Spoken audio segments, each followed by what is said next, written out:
to another edition of Be the Change Georgia, where we amplify the voices of the inspiring business leaders surrounding the B Corp and social impact movements across the Southeast to help you learn how to build your legacy at the intersection of people, planet, purpose, and profit. Today, there are more than 8,000 B Corps in over 80 countries and 180 different industries, unified by one common goal: transforming the global economy to benefit all people, communities, and the planet. If you want to learn how to plug into our purpose-driven business community alongside the inspiring leaders we feature on this show, check us out at belocalgeorgia.com or on Instagram or Facebook at belocalgeorgia, and we'll hope to meet you at our next event. Today, you'll have the opportunity to learn from Elaine Dinos, founder of Kindred Lane. Kindred Lane is a newly certified B Corp and a transformational leadership development company where leaders go to grow. Elaine is a former partner at Korn Ferry and an executive search expert who pivoted from high-stakes corporate recruiting to pioneering regenerative culture and nature-backed leadership coaching. In our conversation, Elaine shares her introduction to the B Corp journey, how her own search for more meaning at work led to a leadership breakthrough, and explains why true corporate sustainability goes far beyond simple carbon metrics. We discuss her transition from corporate recruiter to intentional founder, what it means to build a truly regenerative business culture, and how Kindred Lane recently partnered with Delta Airlines to integrate nature into employee well-being. Stay tuned to discover how to reconnect your head, heart, and habits by learning directly from the wisdom of the forest and Elaine Dinos. Today's episode of Be the Change Georgia is brought to you by Rataza. Rataza is a B Corp and social enterprise striving to make local food more accessible and affordable while directly supporting our community's farmers, reconnecting consumers to their food, and feeding families struggling with food insecurity. Learn more at rataza.com. Elaine Dinos, what is happening? Welcome to Be the Change Georgia. Thank you, Nathan. It's good to be here. I'm glad to be interviewing you. Well, I'm not glad to be interviewing you and not being part of one of your workshops right now, but we'll start this with the shameless plug of as I wear my Living from My Roots t-shirt, and I love it. first ever Be the Change Georgia podcast that we're doing outside, as so many of our coaching calls were. So it's fun full circle moment here to have you on the podcast. Awesome. Well, I am thrilled to be here. It's always fun talking with you, and we've had many different versions of conversations, so this will be a new one. I know. Well, and it's funny too, because you and I go back to, like, I'm trying to think in the first meeting to talk B Corps, like 2021, 2019, maybe. I don't even remember. Somewhere along there. And then to running into, what was it, last year I was at the Russell Center with Courtney Counts, and you walked in and he was like, you know, Elaine? I was like, I do. And then we worked with my students, and now here we are, certified B Corp and on the podcast. Shout out to Courtney, because he always has a way of quietly making things happen, and him hosting you that day and us having, I think I was meeting with him right after you. And so we started chatting. I was like, okay, it's my sign. It's finally time. I'm finally going to hold myself accountable to doing this, moving it from the list of one day to let's do this now. So thanks, Yes. Courtney. Yes. And funny enough that my morning meditation this morning was on the power of just doing. Like, it was one of those, it's a book called Meditations for Mortals that one of my clients sent me. Nice. I know everybody was, something's wrong with Nathan. But yeah, today's was like, don't overthink it. Just, like, if you want to start meditating. Yeah. Nothing's wrong with you. You're mortal. You're mortal. But this one was like, all these people like, I want to start meditating, and they buy a book on how to meditate, and then they buy the cushion, and then it's like, dude, just go meditate. So sometimes you just got to say, like, hey, that B Corp thing, I don't know how to do it. I'm just going to go do it. Just go do it. So good life lesson. Yeah, well, I tend to do better with accountability partners and kindred spirits walking the journey with me, Kindred spirits on a kindred lane. Well, that's part of where the name comes from. So yes, it's always nice when I have a kindred spirit helping me on my path, because that's what we do for other people. So it's also nice when we have kindred spirits helping us. Well, I enjoyed the barter. Thank you.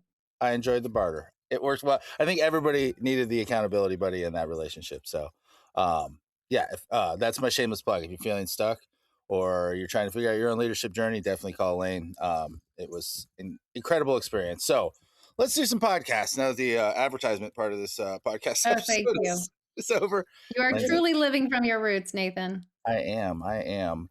So one of the coolest things I think about you is like, everybody's entrepreneurship story is so cool to me because this is like episode 84, so I've gotten to hear so many cool, like, here's how I ended up, and then you get the rare, like, I always wanted to be an entrepreneur, but you were at Korn Ferry, you were leading a lot of like executive searches. So like, what did that time teach you? And we'll get into some of the stuff with like, I think the like King Arthur Flower story is really cool. Your introduction to B Corps, but like, how did your time there influence your leadership style? And then how did it kind of like kick you down this path towards, I want to help people be their best selves at work and in life? I'll give like a little timeline and then we'll talk about that chapter before we talk about Kindred Lane and all that I'm doing now. But let's see. So it was Kindred Lane was created, birthed March 8th, 2018, International Women's Day, intentional date. But before that, so I had spent about 12 years at Korn Ferry and I had really come up the ranks there. Korn Ferry is a leadership, organizational design, strategy, executive recruiting, really anything related to leadership and organization. And over the 12 years I was there, I really saw the organization acquire and integrate different businesses related to people and organizational services. And so I kind of got a name for myself within the firm of being a bit of an entrepreneur, if you will.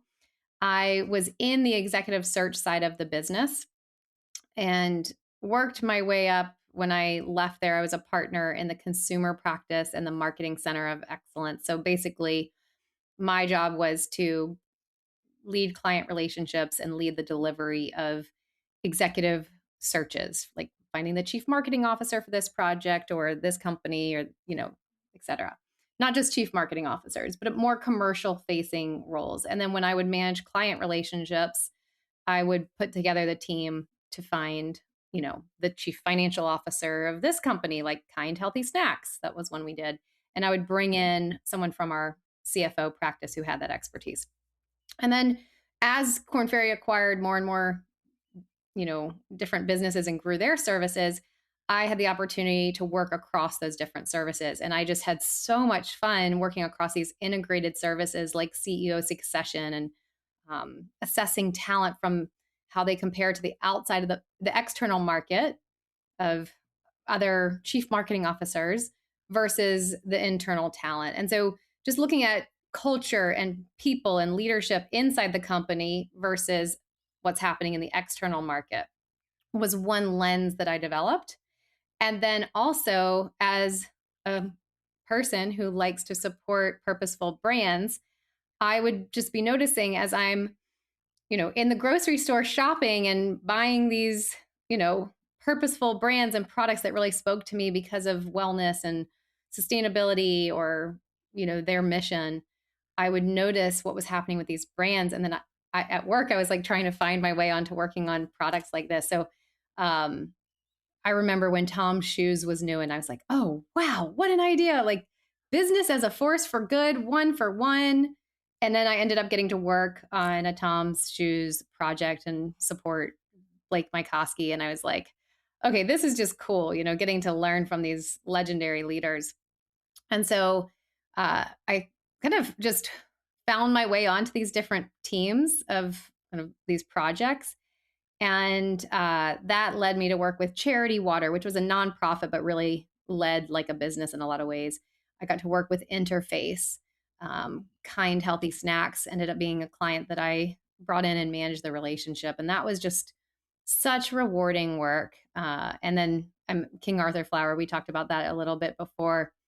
When we got the call for that, I was talking to one of the co-CEOs there, Ralph, and he said, do you know what a B Corp is? And I said, no, I don't think so. This was like, let's see, when was this? This would have been like 2014. And he said, it's okay if you don't. And he explained what a B Corp was. And I was like, well, yeah, no, I stand for all those things. Like, this is great. And so that really began my journey of learning about B Corps and the work with some non B Corps, but purpose driven companies. That really led my journey of one, I want to work for companies and brands that I support and that I believe in. And two, I started to notice what was happening inside these companies. So I just noticed how much more I was engaged working with these companies that were doing something good in the world. And then I noticed how much more their employees were engaged and their revenue and success was, a result. So I just kind of noticed that anecdotally. And then in 2016, led some research around that. We really proved this business case of how purpose drives performance. And that really started the purpose practice at Korn Ferry. So it was a little bit of a meandering path, but I got introduced to B Corps and really noticed the difference of what it's like to lead in a company that has a strong mission and what that does for your organization and the people and the impact you can have. So No, it's crazy too when you think about like I always say like if we don't have leadership buy-in, like it's really hard to implement the change. But when you meet some of these, impact CEOs, and I just got back from Champions Retreat in Milwaukee, and like you meet some of this, like A, there's something magical about being in that room where you don't have to explain to people why you're doing this. But B, there's also this sense of, and again, there's still real businesses, there's still real problems, there's still layoffs that have to happen, there's still, hard decisions that have to be made. But the way they lead with humanity and with dignity and, things that you've like, if there is a layoff, like hiring a career coach on their way out, like just some of the things of like, how do we just bring humanity back into business and the fact that you've seen it grow? And I mean, 2014, my God, that was so long ago, especially in the B Corp movement. It was like 7 years old. There were like several hundred. And now I think mhm. it's 3 or 4 thousand in North America, and there's like 12,000 around the world. So, Yeah. but you got to, didn't you at some point also, you got to interview Jay Cohen Gilbert, one of the co-founders of Yes. B Lab? Yes. So I first met with Jay when we were talking to King Arthur Flower years ago about that work. And then I just was getting curious about the B Corp movement and what was happening. And then when we wrote at Korn Ferry, when I led that research study, it was a paper that's now 10 years old, uh, People on a Mission. We interviewed about 30 different clients and external partners. And then we had about 30 colleagues working on that. And I just kind of coordinated putting all that research together and distilling it down to some insights. So Jay Cohen Gilbert participated in that, and the King Arthur Flower co-CEOs, and um, what other B Corps? Conscious Company Media participated in that. A handful of B Corps. Yeah, Tom's. Seventh generation. Tom's was not a B Corp at that time. I don't know if they are now, but Oh, they are. They they made my they they made my TED talk. oh great, yeah, they participated, and Warby Parker, Kind Healthy Snacks, Interface, a number of companies. The point was to look at companies that really had this external purpose and mission and what was happening inside the company, and then how did that fuel their growth. And what we found, seventh generation, it was Joey Bergstein and John Rapogel participated in that. It was a great group. And while it's an old study, at the time it came out, they were really all, we got a lot of positive feedback on how there hadn't been a study like this and what it really revealed. And it became, I think, really useful for those organizations that participated in it. But then, and this really began my transition to the work I do now. We had companies calling saying, "Hey, we want you to help us do what you wrote about in this study, and we want to make our purpose real and not just Mm. be these words, right?" Values on a So wall. exactly. And so we had different insights that came out of that study, and then since, this work has really continued. And why I started Kindred Lane was I was just so curious. Like, I want to be one of those founders that creates a mission and makes it real through everything we do. And I was just so in awe of these founder-led businesses that were doing that and the insights that came from them and how to make sure that they could continue to grow when, like, how do they not lose sight of the mission and dilute their purpose as they grow? And I felt like I'd really cracked the code on that as a consultant. But I wanted to see what it was like for myself. So Didn't you also have like you kind of, I don't want to say crash and burn, but you were definitely having some mission misalignment towards the end and yeah, feeling I call it breakdown to breakthrough. okay, yeah, break, yeah, like, but it does that'll like that mission misalignment. Nothing will burn you out faster. Yeah, and I'd say I was really drawn to working with solely purpose-driven, mission-driven companies. And that wasn't what my job was. So I was working with a lot of traditional companies. I was working in a traditional company, and there were a lot of great things about those organizations, but it just wasn't what I was Mhm. feeling a deep alignment around. And then, you know, there were some things happening in my personal life. I went from having no kids to having one, two, and then three kids, surprise, in 4 years. And that did something to my career, my ability to focus, my ability to jump on a plane on a Thursday when I found out on Tuesday that the client needed me there.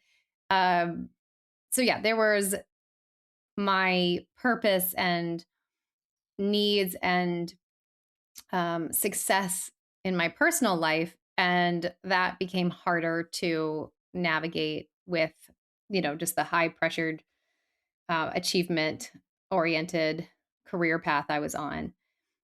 So there was that. And, I really became obsessed with what happens when a company brings their purpose to life internally. And that's not what I was being asked to do in my job. So when I started Kindred Lane, I got to do that.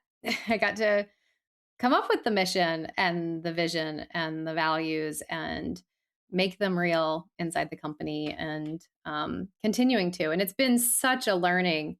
I will say the biggest learning is like it's not a linear path, you know. But there's so many learnings. I wouldn't say there's one specific, but purpose is not something you just roll out across a company. Like a lot of big companies going to think you can. It's really about an iterative human approach, individual by individual. And it's interesting to do that as a founder and to grow your business. And a lot of the perspective I learned at Korn Ferry and the research we did on all those companies, the companies I've worked with, but then all my personal experience of how I've stepped into my purpose as a founder and grown Kindred Lane and sometimes not grown Kindred Lane because I've prioritized my own personal growth, but then letting that unfold into my leadership and organizational growth. So it's been a meandering journey. Well, I think too, like, for like some of the younger listeners too, like when I talk to my students, and I know you have interns a lot of times. It's when I met you, you had an intern with you, but you see these young professionals and they're so freaked out of like, I remember somebody leaving a job one time when I was at Advic, and like he came to me, so because I helped him get the interview, and because I knew him through UGA or something anyway, and he was like so heartbroken that he realized this wasn't for him. He's like, I don't Mm, like consulting, I don't want to do it. And I'm like, dude, it's fine. It's like nobody's gonna have any hard feelings. Like nobody yeah. wants you to be miserable. Like just go put your notice in and move along. It's okay. And It's great when they can realize that too and have like that awareness. and as you evolve like that path, that kindred lane, Uh-huh. that path just like you're where you're supposed to be, and you got introduced to B Corps and like started to discover that like, okay, like for me it was a B Corp project, during my MBA, where I was like, oh, this. And then it was like, I don't want the tradition. Like my poor career center was like, but interview for this. I'm like, I don't want that. I'm gonna go figure out what I want and find it. And I did through the B Corp project, and I ended up working for that company. Like you start to realize like you're where you're supposed to be the whole time on this journey.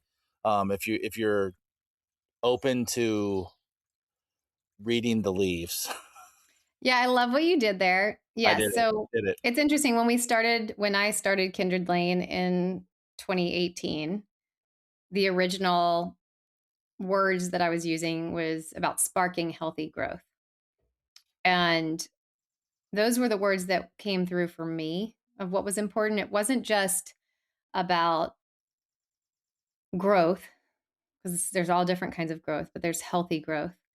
And so those were the words we used for a while. But Kindred Lane has really evolved to being um, where leaders go to grow. And our mission is really rooted in this idea of growing a kind world where nature and all people thrive. Over the years of following this meandering path, I've kind of distilled the difference between me as an individual and my purpose, and then Kindred Lane as an organization and Kindred Lane's purpose. And so that's been interesting, and how the organization of Kindred Lane can be a vehicle for something beyond just me as a founder. And that's really the stage that we're in now. So when we talk about cultivating regenerative growth, and really that being for leaders, for their organizations, and for nature. And so the people we work with, the organizations we work with, are on that path. They don't have to be fully regenerative. Like we're all we're either regenerating ourselves, our organizations, and nature, or we're not.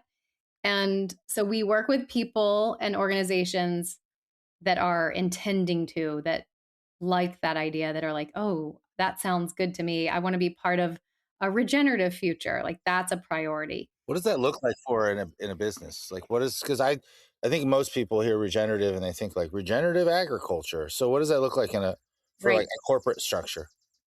Sure.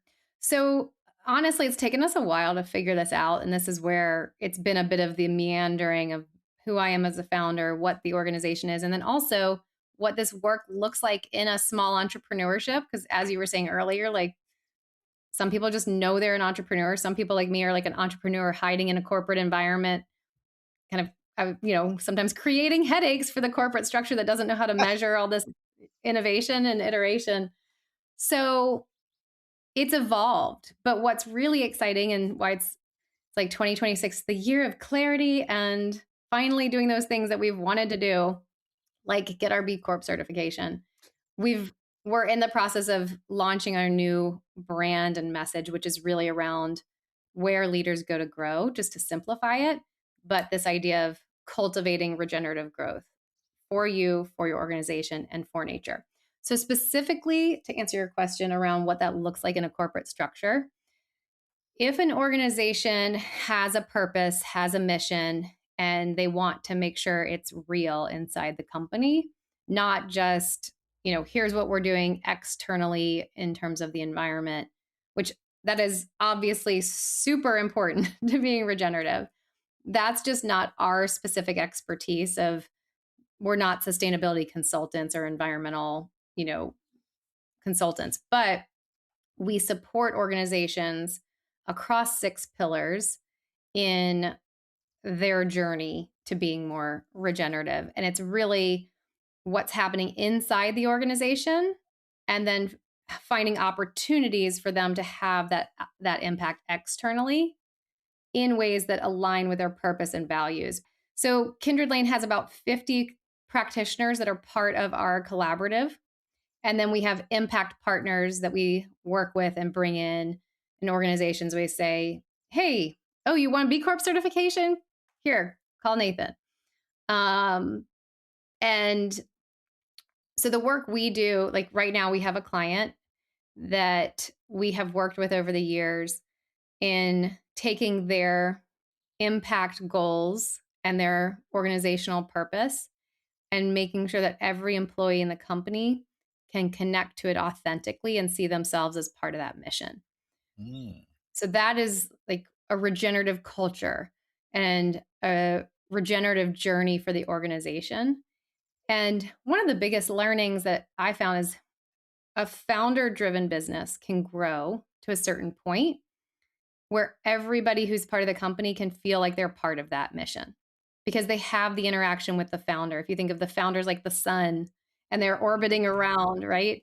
But once you get further out to those like we're the dwarf planets. I think Pluto is a planet because it was a planet when I went through school, but I know it's now just a dwarf planet. But if you're further from the sun, it's harder to get that sunshine or like the purpose as clear if you are going with a sunshine analogy. And so as organizations grow, it's really critical for each employee in the company to have their own grounding sense of purpose and how that connects to the organizational purpose. And it's not just as simple as like, here's my purpose, let me connect the dots to the organizational purpose. It's more complex in terms of how it comes to life and how it's authentic for each organization on their unique mission and their journey. So that's really the work we do inside the organization. And then when organizations are looking to have a bigger impact externally and bring their purpose to life, we have a community impact framework and division that is growing around helping companies bring this volunteerism, employee engagement, community service project to life in the context of their mission, values, and broader sustainability goals. And we've most recently been doing that a couple projects with Delta downtown Atlanta, where Delta has been planting native plant gardens with us the past couple years as part of this downtown native plant and wellness initiative. And as they're planting these native plants and gardens downtown and beautifying downtown and bringing these environmental benefits, they're also connecting their mission of connecting people to opportunities across the planet. They're connecting what that actually means in this specific setting by planting plants in downtown Atlanta.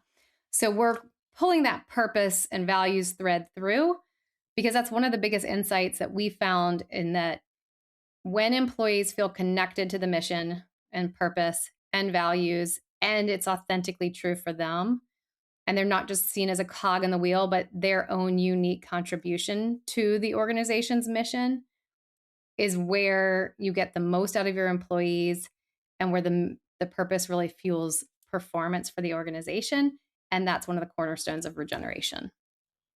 Shocking that people that feel a part of the organization will perform better. But it's funny you say that. Like Yeah. we just had Sundar Bharadwaj, who, and he looks at it from a marketing lens, but he's a professor at UGA, and he was my favorite professor, and he always talked about that, and it stuck with me. And sometimes I feel like I'm literally just spitting out his words when I talk, but the whole, like, if you bring your social impact strategy back to the core of the brand and the brand essence and the messaging and the marketing and the stories, it reminds your customers why they like buying from you, and it reminds your people why they like working for you. So like in a weird way, and he's obviously done the meta research on, academic, that's what they do, to prove that for a lot of these big brands that social impact actually has been good for the bottom line and can tie it back with. So again, some of the research you were talking about, like that research has continued now to actually put the data in there where, and one of the things we work on so much is, and you do a great job of this, is and I remember when we were first talking, you're like, is this a little too like out there for you? But like, I do think you do a good job of bringing it back to, the regenerative part, the mental health piece. All of this comes back to performance, and all of this comes back to the company's bottom line. Like these two things can be a yes and we can, Mm-hmm. kind of do the wisdom of the forest together, and also realize that we're running for-profit businesses, and we're doing Sure. all these things in alignment with goals that support each other. Yes. So thank you for referencing our methodology, the wisdom of the forest. I mean, again, I'm wearing the shirt and I'm not in the forest. I'm in my backyard. Right. So as I mentioned, we have an approach to bring our methodology to individual leaders, and that's really helping them live from their roots, like your shirt says. But that is, as you experienced in a season of growth coaching environment, um, we have a way of bringing our methodology to individual leaders and supporting their growth. And we try to meet them where they are on their journey and help them take the next steps. Kindred Lane's name comes from the idea of kindred spirits walking our purposeful journeys with us in community, surrounded by and connected to nature. So that's really the meaning behind the name Kindred Lane, and this idea that when we're doing that, we're really all connected by this red thread of kindness. And we believe that when the more we do that in a way that, doesn't overextend and burn ourselves out, but where we're really supporting people who need that support and who, like we might walk that path with you for a season and then you're off and running and you come back to us when you need support. But it's regenerative and sustainable if you're guiding it and we're walking alongside you. If it's like dependent on us, it's not really sustainable for you. And so that's something that has been a deliberate part of our approach that, it's really where you're driving and we're walking alongside you. Sorry, sometimes I mix metaphors, but we're Driving, walking. walking. We're not driving, we're walking. But the idea that we have to kind of get out of our cars, we have to walk through the woods. And this whole idea of the wisdom of the forest is embracing your path, sometimes through the unknown, but trusting one step along the path, one foot in front of the other, that you can kind of trailblaze your way to finding your path. And that's easier when it's done in community with kindred spirits. So that's kind of the ethos. But what that really means is we have a leadership community that we're in the process of launching. We have a regenerative leadership retreat happening in the fall for individual leaders. And we have, coaching that's part of that individual leader offering. And then I shared what we do with organizations. And then for nature, that really intersects when organizations are showing up for nature and helping both individuals and organizations really be clear about how their purpose comes to life in a way that is regenerative for communities and nature, that systems lens. How exciting. I'm excited to see you grow.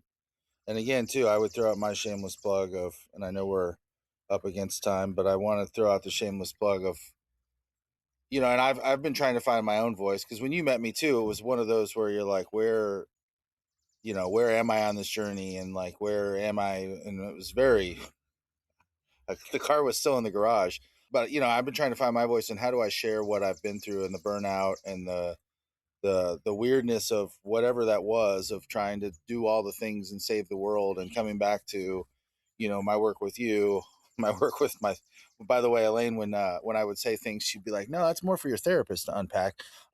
So but Well, to be but that fair, journey of like figuring out who you are and where you're doing, like, I don't know that I was ever as effective as I wanted to be, because I don't really know that I had unpacked, other than trying to save the world, that I'd ever really unpacked my inner purpose, my inner why, and even tackling some of those inner, like imposter syndrome, some of those things of just getting through to the point where now I feel like I am um, able to perform at a much higher level without having to work 30 hours a day, which isn't real. But that's what it felt like for a while, and without having to burn myself out. So I will throw that out there as the for those who feel like I don't need that yet, you will, trust me. well, I really appreciate your vulnerability, and I think sometimes you don't give yourself enough credit. But you know, for people who are doing such meaningful, impactful work like you, it's easy to just want to do more because there's endless opportunity for impact, right? And healthy growth. And so it is really hard to keep that in balance. And so I think it's easy to get burnout when you're doing so much good and to sacrifice yourself to do it. And then it's also easy to get burnout when you're not connected to your purpose and values, and to feel like, you know, we use the trail map metaphor. If you think, you're walking through the woods and then sometimes you need to pause and look at the trail map and make sure you're on the right path, or that you didn't just walk by the waterfall without pausing. And so this idea, and sometimes you have the bushwhacker out there and you're cutting through the woods because you got off path, but sometimes that leads you to the path that you're meant to be on. And a lot of people aren't ready or don't have the courage or just aren't curious about getting off the beaten path or the highways that are paved, and here's what you do and this is the path and you go. And so it can be scary to just ask those questions of, what if there's something, what if there's a better way for me to do this for myself, my organization? And what if I could have more of an impact in an easier way? That's the thing. I think a lot of people think it's like, ugh, I'm exhausted. I've got a full life, a full career. I can't also take care of nature. I can't also take care of myself. Like something's got to give. And it's actually, and this is really the aha for us, for me personally, and then also when we bring organizations or leaders through this, is that point of regeneration where it feels easier and more in flow for you, for your organization and nature. It's really that we say reconnect with self, reconnect with one another, reconnect with nature. That Venn diagram, that point in the middle where they all three intersect is the point of regeneration. So a lot of times it can feel like you're burnt out and you can't add one more thing.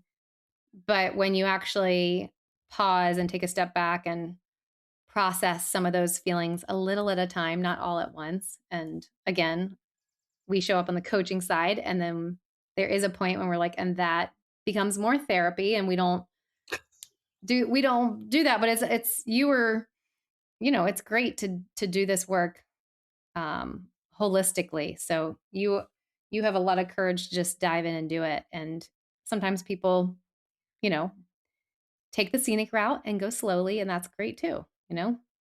Yeah, I think the big thing too for me is like trying to figure out like almost talking to yourself from like 2 years ago, the person who would have like I jokingly talk about wisdom of the forest, and I was like, somebody told me that I was going to do something called wisdom of the forest when you were like, is this a little too out there for you? I was like 2 years ago, I would have laughed. It was like been like, yeah, no, this isn't happening. And like last Yeah, year, I was like, well, if it's not broke, don't fix it. If it's all broke, try everything. So, but it's just kind of funny that there's different stages of your life that you go like, that actually sounds kind of awesome. And then every time we had a session, there was like the spirit hawk was flying overhead. That's why I keep trying to stall here where I I'm like, know. he's got to fly in sooner or It's later. really wild. Every time we talk, a hawk flies by. Every I did see him in a tree yesterday. He was just chilling. Like I looked up, because also now instead of looking at the ground, I find myself looking at the trees all the time when I walk around the neighborhood, and like he's just perched way up at the top of a tree, and I just stood there and looked at him. So, yeah, Yeah. it's Well, fun how some of these things, these personal growth moments, um, I don't know, it's like a new chapter of your life that you get to embrace and I saw a shadow. It was just a bird. But some of these new chapters you get to embrace and explore, and it's what makes life worth living. yeah. Well, I appreciate how a kindred spirit, Courtney, connected us, and that led to a path for you, a path for me, the path of the work we've done together in different iterations, and this point that we're finding ourselves here. And I'm really grateful for all your support and the interns from Georgia and just everything that all the support to finally get my B Corp certification. I feel like I finally turned my homework in. We did it. Uh, Well, that and and like it, if somebody who tells dad jokes, a path for you, a path for me, and we'll reconnect at Serenbe. oh, Hopefully this fall. Look at there you me go. bringing it Yes, right this back to the fall, plug. October, regenerative leadership retreat where leaders can choose to focus on more of their path for themselves, their organizations, or nature. But they're all one path leads to another. To another, it's more just where you want to emphasize. So more coming on that. But Sweet. Well, we will obviously be local Georgia. Will share it when it's ready. So will I. But thank you for coming on. This is a lot of fun to. Well, I mean, I love our regular chats, but this is a fun chat too. And again, first ever podcast for Be the Change Georgia from the backyard living room. well, I'm so glad, and I'm sure like as soon as we finish recording, the hawk will come by Oh yeah, because they're on their own time. they do whatever they want. I'm surprised the owls were hooting in the middle of the day yesterday. Anyway, I mean, again, this is June 4th right now that we're recording this, and I am still sitting outside. So I don't know. This is whatever part of climate change this is. I like it. Yeah, it's nice So to enjoy these moments when we yes, are and to appreciate how nature takes care of us. Yep. Well, awesome. Well, I'm sure I will see you soon, but thank you again for coming on. Thanks for all you do, and congratulations on B Corp. And yeah, Elaine, everybody, Kindred Lane, look her up. Super amazing human being that is here, ready to help your organization, and just an awesome person to know. Thank you, Nathan. I appreciate you. Thanks again for listening, and be sure to visit the Kindred Lane website to learn about their upcoming Regenerative Leadership Retreat happening in Serenbe this October 20th through the 23rd. You won't want to miss it. Well, that wraps up another edition of Be the Change Georgia. We're grateful, as always, for the opportunity to serve you with this content and grow this incredible community of purpose-driven B Corp leaders. If you haven't already, we would be grateful for you to rate the show wherever you get your podcasts by simply tapping the number of stars you think it deserves and sharing it with a friend. This helps us get the word out and continue to use our collective influence as a force for good. This podcast wouldn't be possible without the help from our production team at Chat with Leaders Media. Learn how you can launch your own podcast to grow your business at chatwithleaders.com. Thanks again for listening, and now go be a leader worth following.